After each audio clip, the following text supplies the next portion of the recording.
Good morning. Happy Monday. Thoughts from the car today. Today, we're going to be talking about feeling versus intellectualizing our emotions. And what does it mean? Why do we do it? How do we get it mixed up? Why it's bad for us? And how to make sure that we're actually feeling our feelings and not intellectualizing them. So, first of all, these are two very distinct ways of processing emotions. Intellectualizing our emotions is not bad until it becomes unhelpful and unhealthy. It's actually a really good thing. They're both important. It's important to have a balance of both. The problem is that oftentimes we intellectualize our feelings instead of feeling our feelings, which doesn't help us to grow necessarily. There's lots of pitfalls to just intellectualizing our feelings. And this is something that happens a lot. And we think we're feeling our feelings, but we're actually intellectualizing them. Okay, so first of all, what is intellectualizing our feelings? So intellectualizing our feelings means first that we're analyzing, that we are trying to understand the emotions from a cognitive perspective, instead of actually feeling the feeling. It means that we have a mind-centered focus on our thoughts and the beliefs about the emotions rather than feeling the emotions. It also means oftentimes that we are in avoidance. It's a way to avoid the uncomfortable emotions because oftentimes we don't want to experience uncomfortable emotions. We don't like them. We don't like the way they make us feel.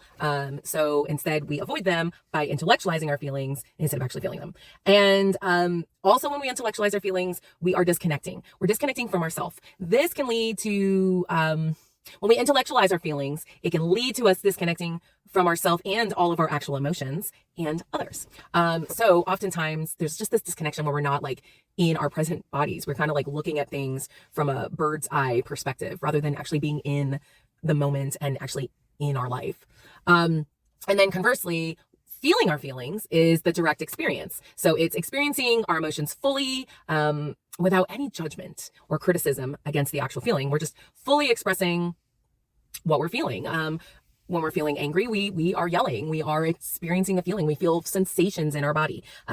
When we are feeling something, we're very body-centered rather than mind-centered. And this means that we have those physical sensations in our body. The tightness in the chest, the knot in the stomach. And this is not just for negative feelings. When we're feeling something, when we're happy, we'll be feeling, or elated, we'll be feeling kind of woozy in the head a little bit sometimes, or butterflies in the stomach. And I don't know about you, but I always feel like when I feel joy or happiness, like light is just emanating from me and I can't stop smiling. So it's those sensations we notice. It's very body-centered rather than mind-centered. And then instead of avoiding our feelings when we're intellectualizing, when we're feeling our feelings, we're actually having an emotional release. This means that we're actually expressing and releasing the emotions, to actually relieve the emotion. So especially with like negative feelings, when we are actually feeling our feelings, we're noticing the sensations in our body, especially like when there's nervousness or fear or anger or sadness.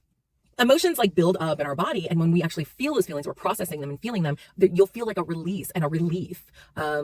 Especially from like negative emotions and even with positive emotions like anticipation. Like I have so much anticipation for a trip that's coming up, and I have anticipation for a project that I'm finishing up. And so when we have these anticipatory feelings, when we have these good feelings, you'll also feel a release when you're actually processing and actually feeling the emotion rather than stuffing it or ignoring it. And then I think also instead of disconnection, when we're intellectualizing our feelings, there's connection, which means we're being more authentic. There's a connection to ourself, and it's to our genuine self when we're feeling. We are our most genuine self when we're actually feeling our emotions. So why is it important for us to feel instead of intellectualizing our emotions? So the first thing I would say is that when we are feeling our feelings, we have greater emotional health. So this means expressing our emotions actually gives us better well-being. So expressing our emotions creates moreover well-being for us. Our lives are just better in general when we actually express our feelings, that because we're not building up and then allowing all of our feelings to manifest in a different way. Again, the authenticity thing, when we are connected to self, then we are better able to be relatable to others. And when we are relatable to others, we are better able to build relationships and be more real in those relationships and have deeper relationships and deeper connections and have true intimacy with others, emotional intimacy with others in ways that we've never felt before when we actually feel our feelings.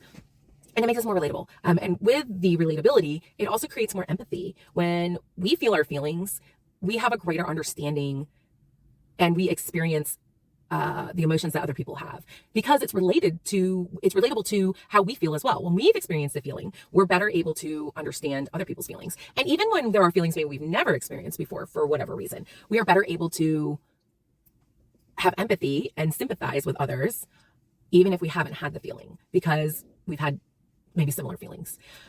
But if we intellectualize, then we're not feeling those feelings, and it's harder for us to understand what someone else might be feeling. So we lack empathy when we're not in feeling, when we're intellectualizing our own emotions. And I think we have better decision making. I come from a background where I was constantly told to not make decisions based on feelings. And that is good advice. I was told that the heart is deceitful above all, and we shouldn't make any choices based on those feelings. And I agree. Yet at the same time, when we actually process and feel our feelings, we have more emotional awareness. And this actually informs us in our decision making what aligns with our values. When we have a feeling about something, when we utilize our intuition, when we have a feeling, this allows us to make better decisions, because when we're making decisions based on not feelings, but basing some of our decisions on at least taking our feelings into account, I guess you could say, we make better decisions aligned with our actual values and beliefs, rather than overthinking and intellectualizing feelings or ignoring feelings. I'm not sure if that was clear, but we're just gonna go with it. Okay, so then how and why do we often get feeling our feelings and intellectualizing our feelings mixed up? Or why do we actually intellectualize our feelings? Let's go over that first. Why do we actually intellectualize our feelings instead of feeling our feelings? And I think there are 5 reasons. 5 reasons why we intellectualize our feelings rather than feeling our feelings and feel more comfortable with it. And the first reason is because of societal expectations. We are taught from a very early age to suppress our emotions. We are taught that our emotions oftentimes lead us to unreliability. They lead us to being not taken seriously, not respected, especially as a female. I can tell you this is very true, that we are taught to suppress our emotions, and men too. Men absolutely are taught to suppress their emotions, except for anger. That one's allowed apparently by society, but society teaches us, especially for women, to suppress our emotions so that we can be taken seriously. And this is a societal thing. And it also, we end up intellectualizing then our feelings in order to cope with the actual feelings, because we're not feeling the feelings. So society kind of screws us up, to be completely honest with you. Society really kind of screws us up. I think also one of the big reasons why we intellectualize our feelings instead of feeling our feelings is the fear of vulnerability. It makes us feel very vulnerable when we're feeling our feelings, and we try to avoid this by instead analyzing the feeling, why we're feeling a certain way, rather than actually just physically feeling the feeling, just sitting in it and feeling it. We don't want to feel it because we feel vulnerable, we feel weak, we feel unsafe, insecure. And I think this comes from another reason, which is trauma.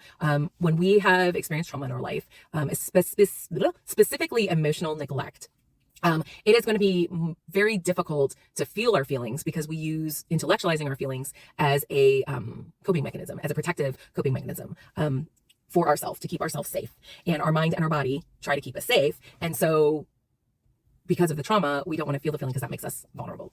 I think also a big reason is there's a lack of emotional intelligence.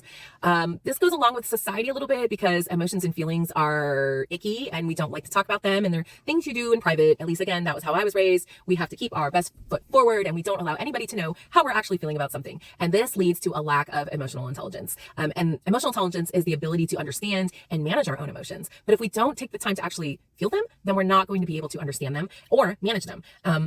It also gives us a lack in being able to see the difference in how someone else might react to something, or why someone's reacting to something, and it makes it more difficult to relate.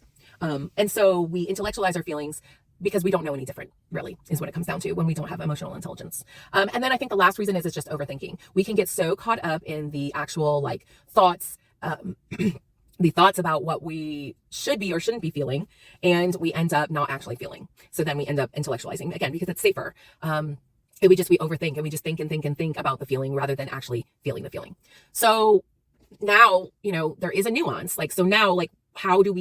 Why do we make this mistake? Why do we get it mixed up? Maybe we actually think we're feeling our feelings, but we're actually intellectualizing our feelings. And this happens. It happens to me too, where I think I'm actually feeling the feeling, but I'm not. I am just thinking about the feeling instead of actually feeling the feeling and actually experiencing the feeling.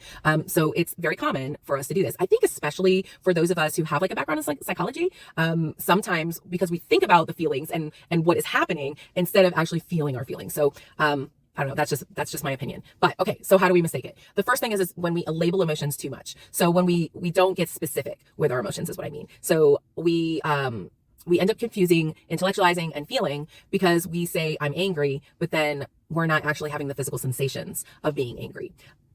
So we think that we're feeling our feeling because we said I'm angry, but I'm not actually feeling the angry feelings. I could say I'm angry, but I'm not. So I don't have any physical sensations in my body saying that I'm actually angry. So we just try to label things so that we have labels for our own comfort and for our own understanding, instead of using more specific labels on what we're feeling. I'm not feeling angry right now, but I am feeling a little uncomfortable about a situation. And so again, I don't want to mislabel what you're actually feeling. So make sure we have accurate labels. But when we don't have accurate labels, we can get mixed up and think that we're feeling our feelings when we're actually intellectualizing our feelings. And then overanalyzing. I kind of went over this already. When we overanalyze, we're like completely focused on explaining our feeling to someone rather than, again, feeling the feeling. So especially like maybe when we're talking to a friend, we are thinking about how we're going to explain the feeling and what's going on. And we end up overanalyzing and we lose touch with the actual experience that we're experiencing of why we're feeling the way that we're feeling. And then we don't process the feeling. And then there are secondhand emotions. So secondhand emotions is where we should be feeling a certain way. We feel like we should be feeling a certain way because that's what we were told by society or by the way we're growing up or for whatever reason. I think about grief specifically. This happens a lot where we lose someone or something bad happens, we should be feeling grief about something, but then we don't actually feel the grief. It's a secondhand emotion. And because we should be feeling grief. If you've lost someone that's important to you, you should be feeling it. And we should be feeling it, right? But then we're not actually feeling it because there's so many other feelings. And with grief, there's the cycle of grief. So you feel anger and you feel apathetic. Like there's so many different stages of grief. So you don't feel the sadness part of it. And so we intellectualize what we're feeling rather than actually feeling the feeling. Or we're so busy trying to take care of everybody else, specifically again with grief, that we have the secondhand emotion of grief because everybody around us is feeling grief. Well, I must be feeling grief too. But you're not actually feeling the feeling. You're just kind of going through the motions. I think those are like the big 3 reasons why we make mistakes between feeling and intellectualizing. I'm sure there are more, but those are the 3. Those are 3 I thought about this morning. Okay. But why? So why do we actually? Sorry, it's really early. So why do we intellectualize? Why does intellectualizing our emotions actually hurt us? So why is this a bad thing? Why does it actually hurt us to intellectualize instead of feeling our feelings? So really quickly, this leads to emotional disconnection and suppression. We've already talked about this. And when we are not feeling our feelings, the feelings will end up manifesting usually in unhealthy and harmful ways. And physically, we can get a lot of issues. It's disconnection with ourselves and others. We kind of went over this already. So when we are not being empathetic, when we are not actually feeling our feelings and instead we're intellectualizing, we're not relatable to others and we're not relatable to ourselves. And we completely disconnect from ourselves and others since we can't build intimacy with others or ourselves and get to know ourselves and actually grow. And then I think we kind of talked about this too, is that we have poor decisions. We make poor decisions when we are constantly just intellectualizing our feelings instead of actually feeling our feelings. Emotions are information because it tells us what is important to us when we have an emotion about something. So we also, I think when we intellectualize our feelings, it hurts us because we miss opportunities. When we do not feel our feelings, we miss out on experiences in our life. Okay. That's what I'm going to say about that. All right. So I want to take the last minute or so, how to make sure that we're feeling and not intellectualizing our feelings. So the first way is we have to pay attention to our body.